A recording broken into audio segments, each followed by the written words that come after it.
Kuala Lumpur Brickfields ஜலன்டூன் Sampanthan சாலையில் உள்ள ஒரு தங்க நகைக் கடையில் துப்பாக்கி ஏந்தி மேற்கொள்ளப்பட்ட கொள்ளைச் சம்பவம் பெரும் அதிர்ச்சியை ஏற்படுத்தியுள்ளது.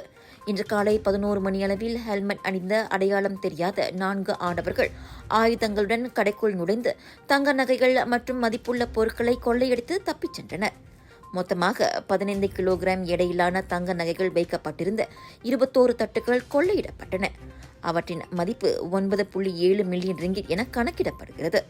சம்பவம் மிக வேகமாக நடைபெற்றதாகவும் சந்தேக நபர்கள் முன்கூட்டியே திட்டமிட்டு இந்த கொள்ளையை மேற்கொண்டதாகவும் போலீஸ் சந்தேகிக்கிறது. வைரலான சிசிடிவி காட்சியில் நகைக்கடைக்குள்ள நுழைந்த அந்த கும்பல் நகைகளை அள்ளிய வேளை பணியாளர்கள் உயிரை காப்பாற்றிக் கொள்ள உள்ளே ஓடினர். வெளியிலிருந்து பாதுகாவலரை கொள்ளையர்களின் ஒருவன பிடித்து இழுத்து வந்து உள்ளே உட்காரச் சொல்வதும் வீடியோவில் தெரிகிறது. அவரிடமிருந்து துப்பாக்கியையும் அவர்கள் பறித்துச் சென்றனர்.